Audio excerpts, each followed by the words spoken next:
Good afternoon. Thank you for coming for my presentation this afternoon. Can I have a show of hands? How many of you follow my blog or read my book? So I assume the people that don't put up the hands that sitting here for the $50 shopping voucher, right? Okay. How many people actually watch my videos in my YouTube channel? Because I'm used to talking to a group of people like 40 or 30 people in a workshop or a group of people over here. But I have a problem of talking to a single eye camera and talking to the air. I solved this problem by borrowing the dog from my neighbor who will sit there patiently and listen to my presentation. And it won't look down and play with the handphone. So my videos are getting better these days. When is the best time to buy? I thought I already addressed this question in my podcast. So why are you still here? Do you remember my podcast, YouTube channel, podcast number 10, when overprice becomes oversupply? I talk about when is the best time to buy. What did I talk about? I'm talking about because of the hot weather and because of the heavy rainfall that caused oversupply of durians in Malaysia this summer. And because of the Chinese businessmen buying up plantations of durians in Malaysia, and because of the local farmers who changed the crops to durians for a better margin, the supply of durians in Malaysia increased 3 times. Because of this oversupply, and then the vendors cannot sell the durians in time. So if they cannot clear it, they halve the price, right? And then they either give it away or they sell it at the cheap prices. So when is a good time to buy? We have the same situation over here. Wait for the right weather to come when the economy is bad. The developers also buy up the sites at record prices. So they have to maximize the margin and maximize the yield by pricing their properties at premium prices. So we have to wait till the demand cannot be up to the supply, and then we go and buy. And we buy when there's oversupply and the economy is bad. The second thing is you need to wait for the bumper crop year when oversupply floods the market. ULA data shows that there's actually 47,000 units in the supply pipelines and 22,000 units that are launched but not sold. So wait for the accumulation of all the units over the years. So the bumper crop year for private residential units should be around 2021 to 2022. Because there are 2 years, that's going to have a TOP of 10.5 thousand and 14.5 thousand units per year. So how many new units can we sell in a year? They said it's going to be 8,000 to 10,000 a year. So they definitely cannot absorb all the units. The bumper crop year will be 2021 to 2022. The third thing is you wait for the vendors who can't clear their stock in time and have to slash prices. So unlike durians from Thailand, the Mausawang from Malaysia, the vendors cannot keep for too long. So if the vendors cannot clear all the durians, they have to slash prices, give it out for free. That is the same situation for developers. They have to clear all the unsold units within 5 years after the planning approval. Otherwise, they need to pay ABSD. The same thing if the remaining units cannot be sold 2 years after TOP, they have to pay extension charges. On top of that, they also have to pay interest to the banks and have to meet the deadlines and the challenge and face all the expiring of all the bank loans, the bonds, and all the debts. So that's the time you need to buy. You help them when they need money the most. When is the best time to buy? Actually, to buy or not to buy, that is not the question. You and I, we are property buyers and investors. Of course, we have to buy. But the keyword over here is not to buy. The keyword here is best time. The CDL Executive Chairman, Mr. Craig, said, His biggest concern is a lot of people, they're thinking property prices are going to go down. They adopt a wait and see attitude. And if things are settled, he's afraid that it's too late for anybody to pick up the property at reasonable prices. So he advised people not to follow the herd instinct. But I want to tell Mr. Quet that, don't worry, Mr. Quet. We Singaporeans will only follow the herd to buy. We never follow the herd not to buy. These days, even though you'll be able to gather 9,000 people together at the preview launch, we only managed to sell slightly above 10% of the units in the first weekend launch.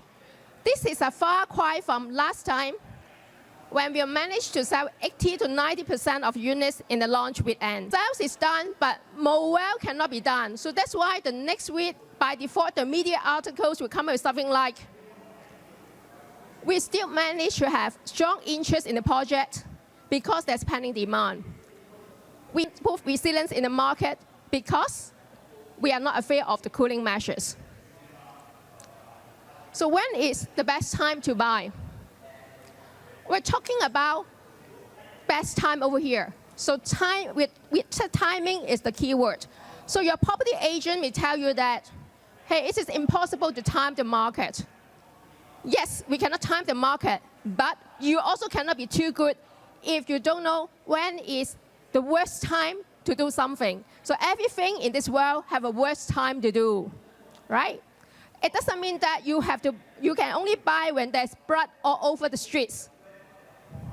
We don't have to wait till so, but you have to understand that you cannot buy at the wrong time when you are not supposed to buy. What does that mean? I'm going to give you some examples over here. But every time I try to get example, for example, I talk about Iskandar property, I talk about Forest City, I talk about Bangkok properties, talk about new launch projects, I talk about people buying the wrong thing at the wrong time, and also all the gimmicks of the new launch and all the gimmicks that property agencies use to sell overseas properties.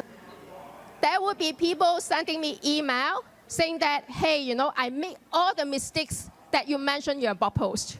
So I'm sorry about it. So avoid this scenario from happening over here. This presentation, I'm going to talk about examples of myself. I talk about myself only. I'm not talking about you, don't worry, okay? What do we mean by wrong timing? How do I know it's going to be the worst relationship in my love life? When I know that I finally managed to leave my ex, but the guy I really love come and tell me that, sorry, I don't want to wait for you anymore because I'm going to marry somebody tomorrow.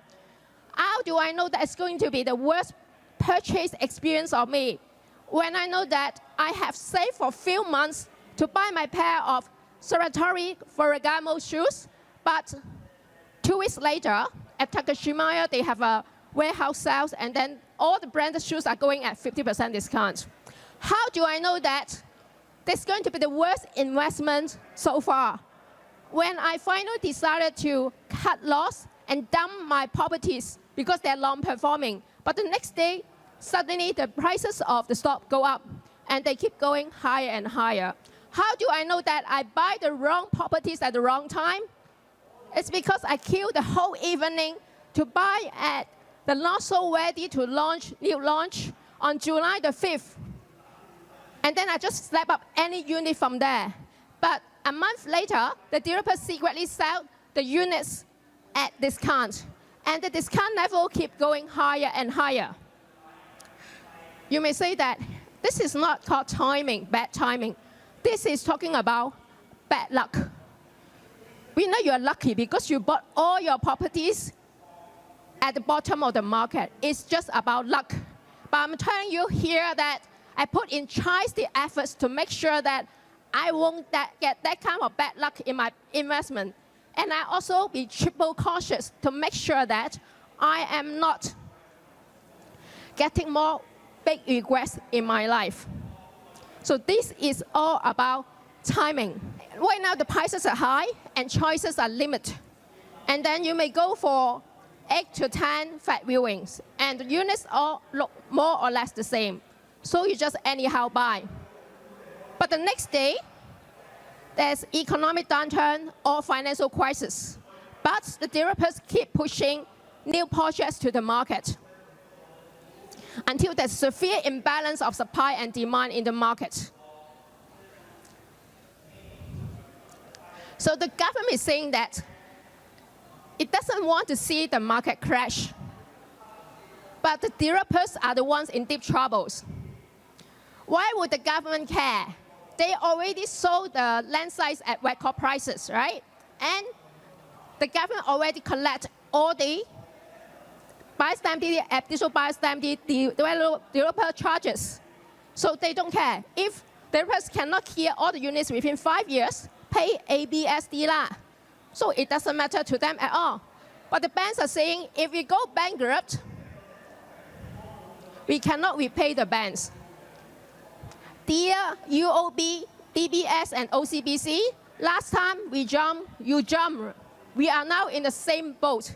If we sink, you sink. So the government is thinking like that, okay, I withdraw all the cooling measures. And now I introduce stimulating measures. What are stimulating measures? If you are too young to understand that, please go back to 2002 and 2004 to look at all the government announcements about stimulating measures, because it's going to happen again. So anyway, with all these stimulating measures, the buyers are not moved because they're saying that I'm not sure whether I still have a job, or my business is still not doing very well. How can I buy? Prices are so cheap. You also want to buy, but you cannot buy. Why? Because you cannot sell your property. Because you have a 80% loan to value from the bank last time. So your outstanding loan is still higher than the current value of your property because prices have dropped more than 20%, right? So in technical terms, this is called negative equity. You are holding a negative asset. By right, the bank has the right to ask you to pay back the difference between the current value of the property and your outstanding loan in cash. But to avoid too many repossessed properties, the banks offer to help you to restructure your loan. So last time, you have limited choices, prices are high, you buy a not so perfect property because you're settled for less. Now, prices are low and choices are plenty, but you cannot buy. I always believe that all the relationship problems, they're only under two major causes. It is 你爱的人你得不到，你不爱的人你甩不到。What it means is, in English, the person you love, you can't have. The person you don't love, you can't live.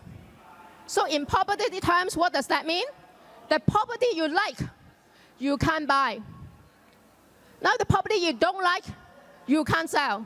This is what we call opportunity cost in property purchase.